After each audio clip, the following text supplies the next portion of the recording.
যাদের হাঁচি কাশি আসেন তারা বাবুর পাশে আসবেন না, এসে বাবুকে একটু চুমু দেওয়া, একটু কিস দেওয়া, কাজগুলো করা যাবে না। যে আমি ডাক্তার মোহাম্মদ মুজিবুর রহমান, আমি আজকে কথা বলবো আপনাদের সামনে ছোট্ট বাবুদের বাসায় যত্ন নিয়ে। এই বাবুটার দিকে খেয়াল করি, যে বাবুটা জন্মের পরপর এখানে ভর্তি হয়। এই বাবুটা আমাদের এখানে চিকিৎসাধীন ছিল প্রায় 44 দিন। 17 এপ্রিল 2025 এই বাবুটাকে আমরা আলহামদুলিল্লাহ ছুটি দিতে সক্ষম হই আল্লাহ রহমতে। তা আমরা এখন আসলে এই ছোট্ট বাবুটা এখন পোস্ট এনআইসিইউ ম্যানেজমেন্ট যেটাকে বলা হয়, অর্থাৎ হোম কেয়ার।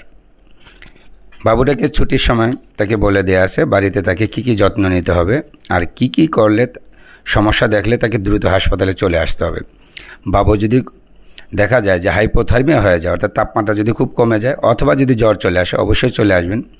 বাবুর যদি খুব শ্বাসকষ্ট হয় তাহলে দ্রুত শ্বাস দেখলে, অর্থাৎ শ্বাসের রেট গনে যদি মিনিটে 60 বা তার বেশি পাওয়া যায়, বাবু যদি অ্যাপনিয়াতে চলে যায় বা শ্বাস বন্ধ করে, বাবুর যদি খাওয়া দাওয়া একেবারে বন্ধ করে দেয়, বাবুর যদি কোনো খিঁচুনি দেখে বা বাবু যদি নড়াচড়া একেবারে না করেন, দ্রুত হাসপাতালে বা নিকটবর্তী স্বাস্থ্যকেন্দ্রে চলে আসতে হবে। এই বাবুদের বাসার যত্ন নেওয়ার জন্য মা বাবাকে যেটা করতে হবে, প্রথম কাজ হলো এই বাবুটা যেই রুমে থাকবে এই রুমটা একটু পরিষ্কার পরিচ্ছন্ন থাকবে, এই রুমে আলো বাতাস পর্যাপ্ত থাকবে, এই রুমে যেন কোনো ধরনের অত্যধিক গেস্ট না আসে সেটা খেয়াল রাখা লাগবে। এই বাবুটা যেন কোনোভাবে ইনফেক্টেড না হয়ে যায় সেই ব্যাপারে খেয়াল রাখা লাগবে। যাদের হাঁচি কাশি আসেন তারা বাবুর পাশে আসবেন না, আর বাবুকে যথাযথ যে কেউ এসে কোলে নেবেন না।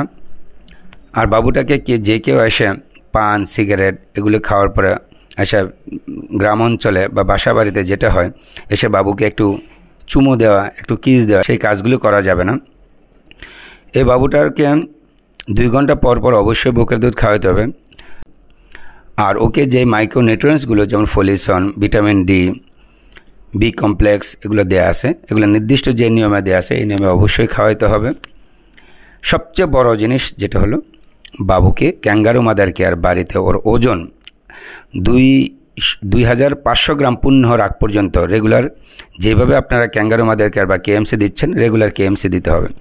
তাকে সময় মতো সবগুলো টিকা দিতে হবে, তাকে বুকের দুধ খাওয়াতে হবে। বুকের দুধের বিকল্প কোনো কিছু চিন্তা করা যাবে না, এটা মাথায় রাখতে হবে।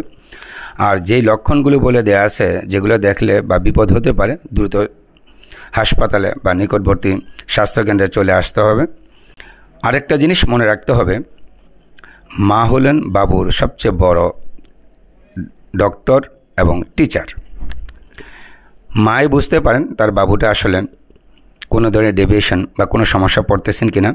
ওই বিপজ্জনক চিহ্নগুলো ছাড়াও মা যদি মনে করেন যে তার বাবুটা আসলে উনি নেওয়া পারতেছেন না বা আসলে ওনার কাছে সমস্যাযুক্ত মনে হচ্ছে, ওনার যদি কোনো কনসার্ন থাকে উনি যে কোনো সময় ডাক্তারের সাথে যোগাযোগ করবেন বা করতে পারেন।